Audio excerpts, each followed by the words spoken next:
Vous en avez eu des opinions radicales sur le cinéma, ça c'est clair. Salut à tous, ici Reg, aujourd'hui je vais répondre à vos opinions controversées et radicales sur le cinéma et sur les séries. Je vous avais demandé sur Twitter et sur Instagram quelle était votre opinion la plus radicale concernant le cinéma et les séries. Et donc j'ai repris vos réponses et je vais essayer d'en débattre en vidéo. Si vous voulez participer au débat comme d'habitude, il faut juste me suivre sur Instagram et sur Twitter. On va évidemment commencer avec l'opinion radicale que moi j'ai évoquée. Vous le savez très bien, maintenant j'ai la réputation d'être un nazi de la VF, c'est-à-dire que je ne veux plus voir de VF sur Terre. J'avais dit grosso modo que pour moi la version française est une version qui est faite pour les gens qui ne veulent pas faire d'efforts. J'avais uniquement dit ça parce qu'en général il faudrait un peu plus expliquer parce que là pour le coup c'est vraiment extrême, mais je le pense dans le sens où les gens qui n'ont pas de problème de dyslexie, de problème de lecture et les gens qui ont plus de 12 ans on va dire, ils devraient tout simplement lire les sous-titres. Pourquoi? Parce qu'un film est beaucoup plus agréable quand vous entendez la vraie voix de l'acteur. C'est la meilleure version existante de ce film concernant la voix des acteurs. Il n'y aura jamais une VF, sauf peut-être dans le cas des films d'animation, qui est un cas toujours à part me concernant parce que ça me dérange pas de doubler les films d'animation parce qu'ils sont souvent dirigés vers les enfants. Sauf dans ce cas-là, des fois la VF peut être supérieure à la VO. Mais sinon, si t'as plus de 12 ans, si t'as aucun problème de lecture, tu devrais lire les sous-titres parce que t'as la meilleure version du film, t'as pas une version qui est entre autres trafiquée et modifiée. De la même manière qu'on pourrait modifier le format d'un film, c'est aussi une version trafiquée. Et tout simplement parce que quand tu lis les sous-titres d'un film, tu es bien évidemment plus concentré sur le film. Au cinéma, c'est un peu différent parce qu'en général, quand tu vas voir un film au cinéma, tu te concentres. Mais il y a plein de gens qui regardent un film, à partir d'un moment, ils sortent leur téléphone, ils refont autre chose, ils écoutent le film parce qu'ils l'ont mis en version française. En plus, si vous n'êtes pas doué dans une certaine langue de la version originale, vous pouvez légèrement vous améliorer. Les gens qui ont regardé du contenu en anglais, ils sont largement meilleurs que les gens qui ne le font pas, à niveau d'éducation égale évidemment. Donc à mes yeux, si vous êtes encore une fois âgé de plus de 12 ans, si ce n'est pas un film d'animation et si vous n'avez pas de problème de lecture, vous n'avez aucune excuse pour regarder un film en VF. Sauf encore une fois si vous voulez regarder un film sans vraiment le regarder, mais genre l'écouter et faire autre chose. Mais c'est pas ce que j'appelle regarder un film. Et pour tous ceux qui vont me dire que ce n'est pas respecter le travail des doubleurs en France, c'est pas parce qu'on a de bons pompiers qu'il faut mettre le feu à des maisons. C'est une comparaison assez extrême, mais c'est ce que je pense aussi. C'est pas parce qu'on a d'excellents doubleurs, sûrement les meilleurs au monde, qu'on doit doubler des films. La seule raison pour laquelle j'ai un peu changé mon avis comparé à ma dernière vidéo qui s'appelait Je n'aime pas la VF, c'est que tout simplement j'ai réfléchi à l'aspect économique de la chose et le fait de supprimer des VF pourrait rendre le cinéma moins accessible, mais si on supprime progressivement la VF, il y a de fortes chances que les gens continuent d'aller au cinéma. Ce que je demande uniquement en tant que nazi de la VF, c'est qu'il y ait au moins une ou deux séances obligatoires dans tous les cinémas de France en version originale. Un quota imposé quoi qu'il arrive d'une version originale parce que c'est la vraie version d'un film. C'est mon avis sur la VF, j'ai un peu repris ce que j'avais dit dans ma dernière vidéo. J'ai une grosse réputation par rapport à la VF sur internet, du coup je suis assez content parce que c'est une opinion qui est radicale, qui énerve beaucoup de monde, mais il faut aussi assumer ses opinions radicales parce que c'est une opinion qui fait de mal à personne et il faut aussi l'assumer. C'est un peu le but de la vidéo, c'est d'assumer vous vos opinions radicales. Ensuite, on a Matrix, c'est grave surcoté et ça a mal vieilli. Je suis pas vraiment d'accord sur le fait que Matrix est surcoté dans le sens où c'est un film qui a vraiment changé le monde de la science-fiction, c'est évident. Maintenant, les effets spéciaux de Matrix, tu peux les faire à la maison sans aucun problème. Pas tous évidemment, mais tu peux en faire quelques-uns. Avec un tuto After Effects et tout, il y en a qui sont vraiment faisables. Donc oui, je trouve que c'est un film qui n'est pas du tout surcoté parce qu'il a quand même changé le monde de la science-fiction et c'est une histoire vachement intéressante, bien filmée, bien écrite, etc., etc.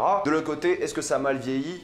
Oui. C'est un film qui reste encore une fois extrêmement divertissant encore aujourd'hui, mais il faut admettre que les effets spéciaux, ils sont pas ce qu'ils étaient à l'époque. Et vu qu'il n'y a pas beaucoup d'effets pratiques, les effets spéciaux numériques font assez vieux, même si moi je trouve qu'il n'y a aucun problème à regarder Matrix aujourd'hui. Je suis désolé, mais j'ai l'impression que Netflix se force à mettre au moins un personnage LGBTQ dans chacune de leurs séries et films. C'est intéressant parce que j'en ai fait une vidéo qui s'appelle l'homosexualité dans les séries, je vous conseille d'aller la voir pour plus d'informations et pour avoir mon avis dans toute sa globalité. C'est une grosse vidéo que j'ai bien taffé et que vous avez d'ailleurs beaucoup apprécié. Pour répondre à cette question ici, c'est le cas au fait. Il suffit de regarder la majorité des grandes séries de Netflix, il y a tout le temps un personnage LGBT. Maintenant, est-ce que c'est une bonne chose ou une mauvaise chose? Je vais pas relancer le débat ici. Mais en soi, je trouve pas que c'est une opinion radicale, je trouve que c'est un fait qu'il y ait un homosexuel ou une personne de la communauté LGBT dans quasiment toutes les séries Netflix. Par contre, je ne suis pas d'accord sur le fait de dire qu'ils sont toujours désignés par leur orientation sexuelle. C'est pas le cas de tout le monde, même si c'est en effet un cas qui arrive assez souvent. Encore une fois, ma vidéo sur ça est beaucoup beaucoup plus complète. Le piratage, c'est bien. J'ai fait aussi une vidéo sur le piratage où j'en parle encore plus en détail, donc si vous voulez avoir plus de réponses, allez la voir. Le piratage, c'est bien dans le sens où ça permet d'avoir un accès au contenu et à la culture pour tout le monde, et aussi d'avoir un accès définitif à un produit culturel, quoi qu'il arrive. Du moment que vous perdez pas votre disque dur ou votre CD, vous allez garder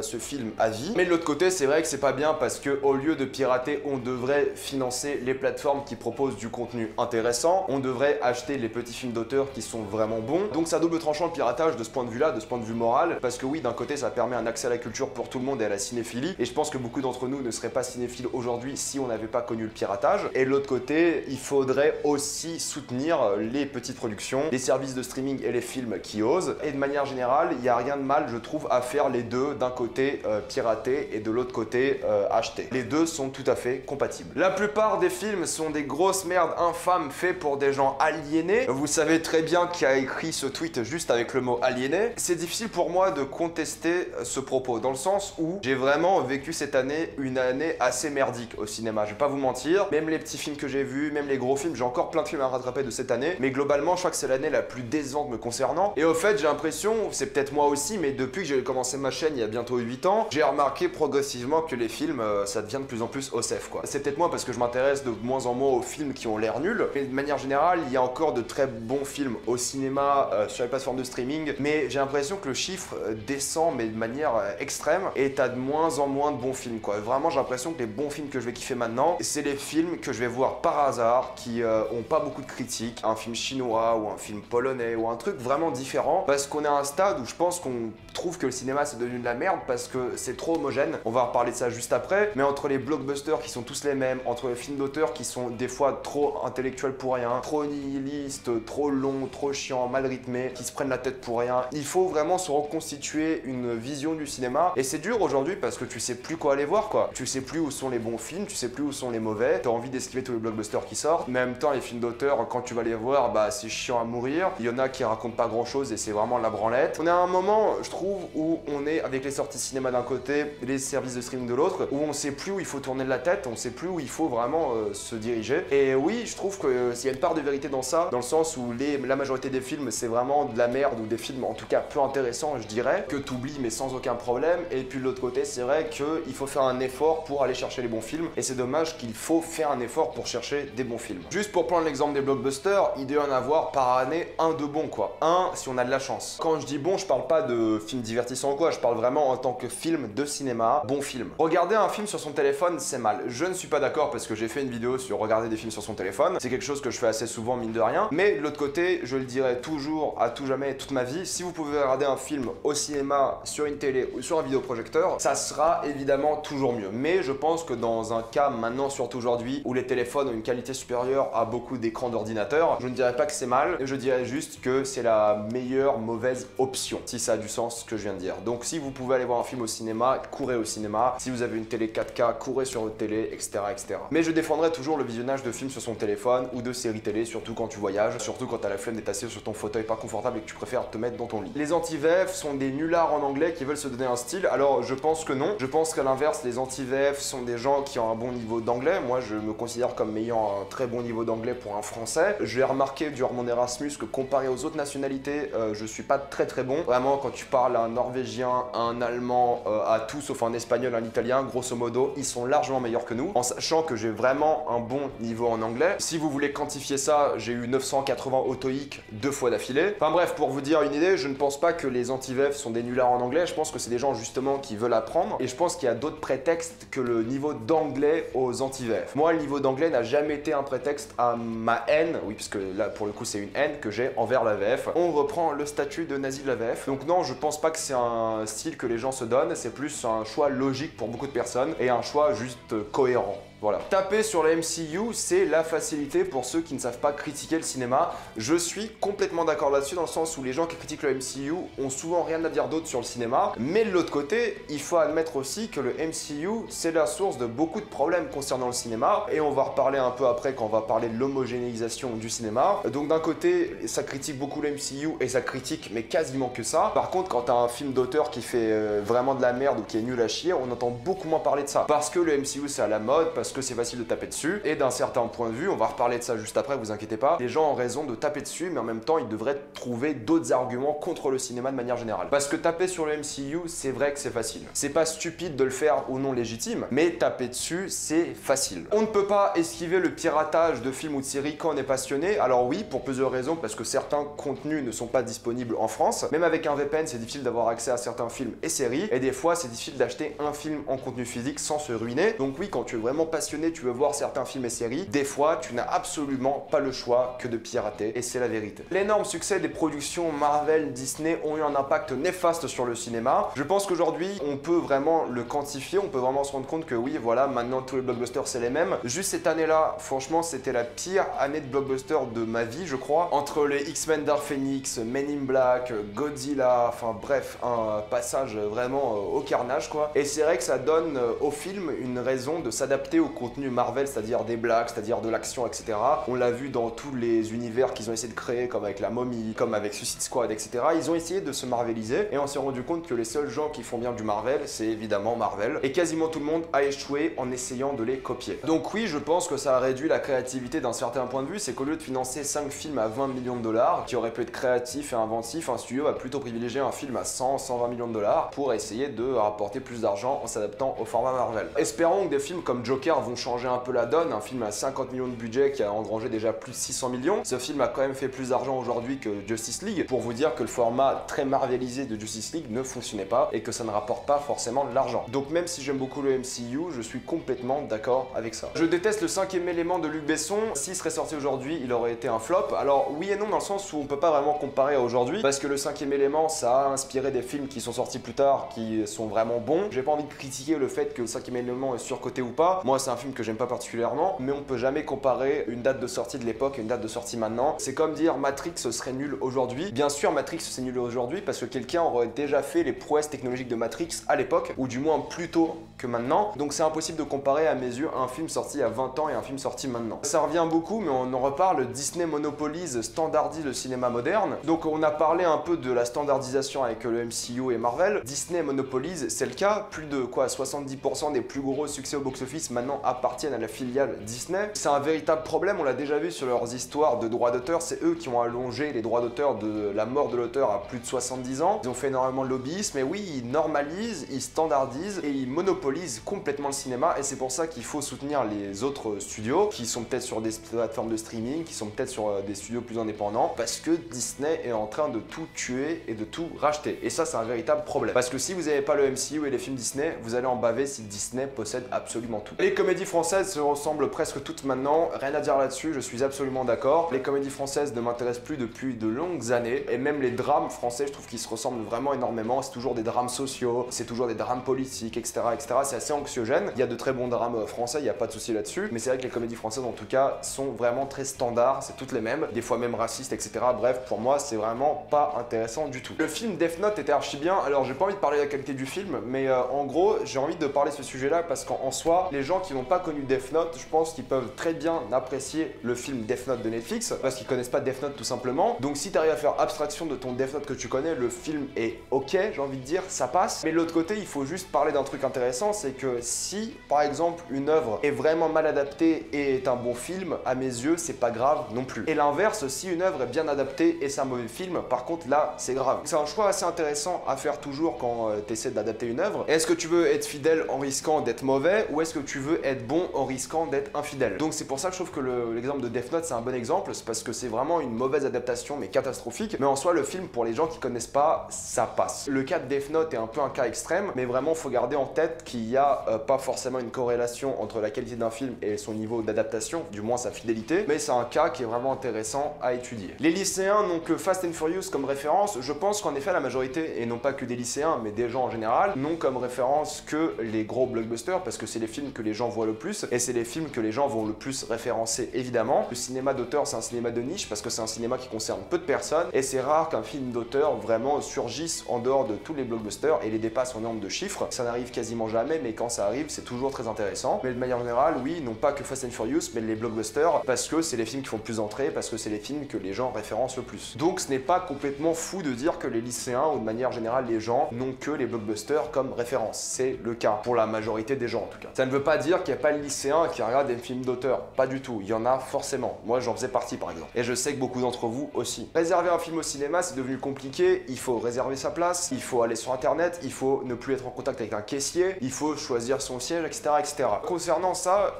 personnellement, moi j'allais toujours à UGC et à d'autres cinémas qui prenaient la carte UGC illimitée. Donc j'ai jamais eu le problème de réserver ma place. Ça, c'est un truc qui n'existe pas. Mais là, en Erasmus en Pologne, si tu veux réserver une place de cinéma, il faut donc que tu choisisses ta place. Et donc si tu as des potes, c'est compliqué parce qu'il faut que tout le monde réserve en même temps, que quelqu'un réserve pour tout le monde, etc. Donc oui, c'est plus compliqué. Par contre, pour le côté pratique de la chose, je ne suis pas d'accord. Je préfère largement ne pas avoir de caissier et réserver sur l'application parce que c'est plus rapide, parce que j'ai ma place et je peux arriver à la séance bien plus tard que si je devais faire la queue, si je devais arriver à la caisse, etc., etc. Donc non, à mes yeux, c'est pas une mauvaise chose la réservation en ligne et rien ne t'empêche d'aller réserver à ton cinéma en personne une trentaine de minutes avant la séance ou un autre jour par exemple. Évidemment, c'est beaucoup plus chiant, c'est pour ça que réserver en ligne, c'est bien plus intéressant. Narcos surpasse Breaking Bad. Alors je ne suis pas d'accord sur le niveau de qualité de Narcos Breaking Bad. Narcos n'est pas fini. Bien sûr, la Narcos version Colombie c'est terminé, mais il y a toujours Narcos Mexico qui est quand même dans la même ligne directrice. Je ne pense pas que ça surpasse Breaking Bad. Narcos, ça reste une série absolument excellente, l'une des meilleures, si ce n'est pas la meilleure série Netflix aujourd'hui. Et oui, pour moi, c'est une série absolument incroyable. Mais c'est évidemment difficile de dire qu'après 4 saisons, Narcos dépasse Breaking Bad et c'est une comparaison qui est intéressante, mais qui est vraiment différente parce que d'un côté, c'est une évolution d'un personnage et de l'autre côté, c'est l'évolution d'un empire et c'est une histoire vraie aussi. Donc il faut s'adapter à la réalité, etc.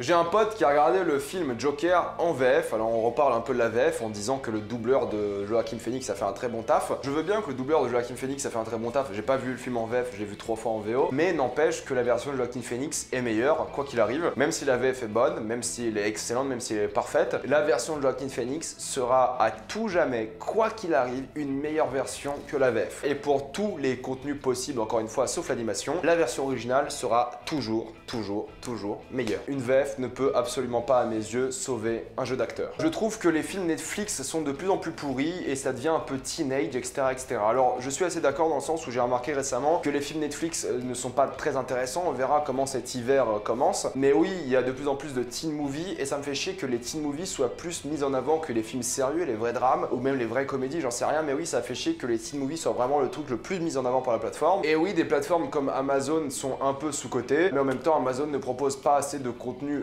film, je trouve, même s'ils ont d'excellentes séries. Donc oui, la guerre va bien et bien avoir lieu entre les plateformes de streaming. D'un côté, le Netflix qui devient de plus en plus teenage et ce que je trouve assez malheureux. Et de l'autre côté, peut-être les plateformes qui vont un peu plus se diversifier. Enfin bref, j'espère que Netflix vont mettre en avant un peu plus leur contenu plus dramatique et plus intéressant. Uwe Boll est un génie incompris. Malheureusement, je n'ai rien pour aider cet argument. Je ne peux rien pour vous. Là, je n'ai rien. Pour moi, c'est un gros mauvais réalisateur et ça s'arrête là pour moi. Pour moi, c'est pas un génie incompris. C'est controversé, c'est radical, je suis d'accord, mais je n'ai pas à débattre ça, je sais pas comment débattre ça, c'est impossible. La planète des singes, l'une des meilleures trilogies des années 2000-2010, je suis entièrement d'accord. Rien à dire. Le MCU est l'équivalent d'une tragédie grecque, alors oui, mais ça veut pas dire que c'est bien non plus. C'est pas parce qu'un truc est une tragédie shakespearienne, une tragédie grecque, que c'est forcément bien. Tragédie shakespearienne, tragédie grecque, c'est assez similaire en plus les deux. C'est une question de format, c'est une question de narration. Donc oui, Infinity War, c'est un peu une tragédie grecque en soi. Est-ce que ça veut dire que c'est un bon film? Pas spécialement. Si je dois regarder plusieurs épisodes d'une série, c'est-à-dire que la série est mauvaise, je suis à moitié d'accord avec ça, c'est qu'il y a des séries, en général, si le pilote, le premier épisode est raté, t'as pas vraiment envie de regarder la suite, c'est évident, mais il y a quelques séries que j'aurais jamais continué si le premier épisode ne me plaisait pas. Breaking Bad, moi j'ai adoré le premier épisode et j'ai un peu continué juste après, mais c'est excellent, c'est que c'est compliqué à regarder, on va dire, et il y a des séries qui sont à l'inverse très bonnes au tout début et qui sont mauvaises par la suite, donc c'est assez compliqué de définir vraiment si une série est bonne dès le début. En général, je regarde le premier épisode, si c'est vraiment catastrophique, alors là j'arrête. Si c'est moyen, je continue sur les 3 prochains épisodes. Si les 3 prochains épisodes ne m'ont pas happé, alors là j'arrête. Si c'est bien, bah je continue tout le long, évidemment. Donc oui, je suis assez d'accord dans le sens où une série n'est pas forcément bonne, mais de l'autre côté, il y a des séries qui ont de mauvais débuts et qui deviennent vraiment bien par la suite. La trilogie Seigneur des Anneaux est surcotée, je ne suis absolument pas d'accord. C'est une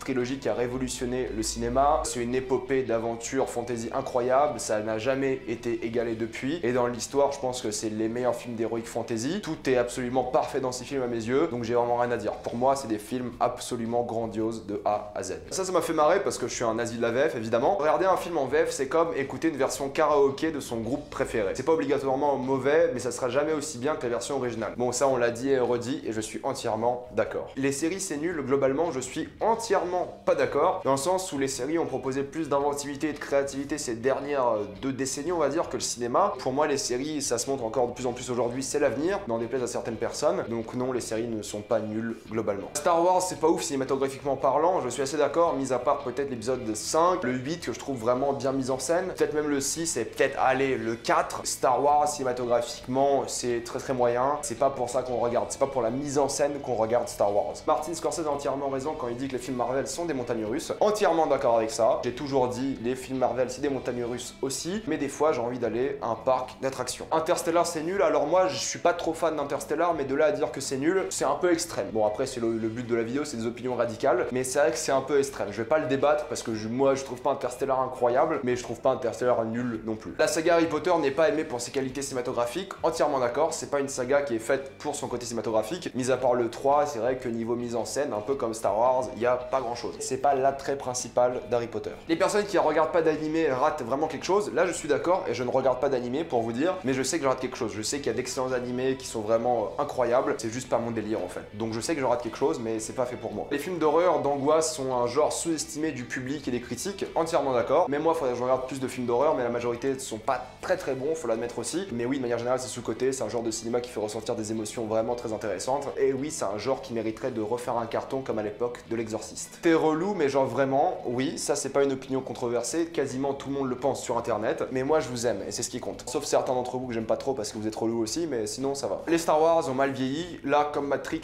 niveau technologique, je suis entièrement d'accord. Après, l'histoire n'a pas mal vieilli. Les films d'animation sont du grand cinéma, je pense que personne n'est contre ça, bien sûr que les films d'animation sont du grand cinéma, sont du grand art. Par contre, dire que c'est plus émouvant qu'un film live action avec des acteurs, je ne suis pas spécialement d'accord. C'est des registres différents et tous les deux peuvent être tout aussi émouvants. Prison Break, c'est archi surcoté, les 2 premières saisons sont vraiment bonnes, mais le reste à la poubelle. Je pense pas que c'est un avis controversé, je suis entièrement d'accord avec ça. N'importe quel film où il y a Will Smith, c'est un film Will Smith, entièrement d'accord, ça fait genre 20 ans qu'il a pas fait un excellent film. De base, c'est un bon acteur, mais sans plus quoi. Et oui, chaque film où il joue, c'est un film Will Smith. Les spoilers, c'est pas grave, entièrement en désaccord avec ça, les spoilers peuvent vraiment gâcher un film. Si vous regardez un film en sachant ce qui se passe à la fin, quel intérêt de regarder un film? Vraiment, ça je ne comprendrai jamais. Pour moi, les spoilers, c'est une chose absolument effroyable, même si le film est bête, même si le film est prévisible, les spoilers, c'est vraiment grave. C'est mon opinion évidemment, mais pour moi, c'est horrible. C'est vraiment très grave. Depuis l'achat de Disney, les Star Wars sont devenus un produit sans saveur. Je ne suis pas d'accord, pour moi, c'est pas depuis l'achat de Disney que c'est devenu un produit sans saveur, c'est depuis Star Wars épisode 1. Depuis ce film-là, pour moi, Star Wars est mort et enterré. Même si j'aime bien les films qui sont sortis après, pour moi, c'est là que Star Wars est mort définitivement. On possède les meilleurs comédiens de doublage du monde, mais certains préfèrent cracher dessus, comme moi, évidemment. Encore une fois, je vous le redis, c'est pas parce qu'on a d'excellents pompiers qu'on devrait commencer à cramer toutes les maisons qui existent. C'est pas parce qu'on a d'excellents doubleurs qu'il faudrait commencer à doubler tout ce qui existe. C'est un travail respectable, que moi je respecte énormément. C'est pas pour ça qu'il devrait exister. C'est pas parce que le travail est bien à faire, c'est pas parce que le travail est bien fait aussi qu'il faudrait qu'il existe, tout simplement. Tim Burton, je trouve pas ça ouf, complètement d'accord. Pour moi, il est très uniforme, très standardisé. Il se réinvente très rarement. Et à chaque film que je vois lui, c'est toujours, enfin quasiment toujours, la même chose. Inception, c'est de la merde, ça sert à rien d'avoir un film archi bien écrit si tu comprends rien au premier visionnage. Si le film est bien écrit, alors t'aurais dû comprendre quelque chose au premier visionnage. Je sais pas combien de personnes sont sorties d'Inception en comprenant rien au film. Je pense que quasiment tout le monde a compris. C'est pas parce qu'il y a une fin ouverte que tu n'as pas compris le film. C'est pas parce que tu te poses des questions sur le film que tu n'as pas compris le film. D'ailleurs, c'est souvent digne d'un bon film. Si tu te poses des questions à son sujet, c'est que le film est bien écrit. Et je pense que personne n'a vraiment rien compris à Inception. Je pense juste que c'est la fin qui a beaucoup déboussolé, mais puis c'est tout. Les places de cinéma sont trop chères, évidemment, je suis entièrement d'accord avec ça. Moi, si une place de cinéma dépasse les 5 €, je n'irai pas voir le film. C'est pour ça que j'ai une carte UGC illimitée, c'est pour ça que j'ai une carte étudiante à moins de 26 ans. Sinon, au-dessus de 5 €, pour moi, un film, c'est beaucoup trop cher et ça vaut pas le coup. Je peux gratter 7 € maximum, mais pas plus. La VO est un snobisme de semi-instruits qui ne vont jamais voir des films coréens, suédois, etc.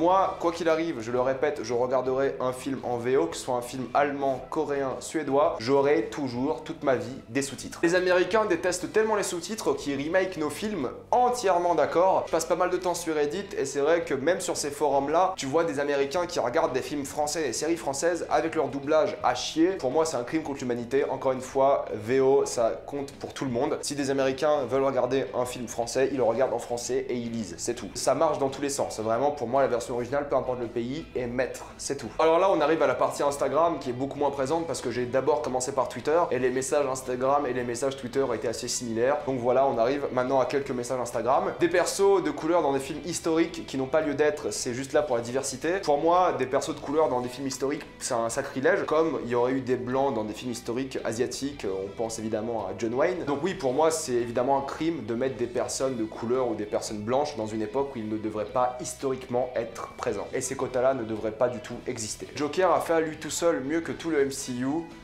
Ouais.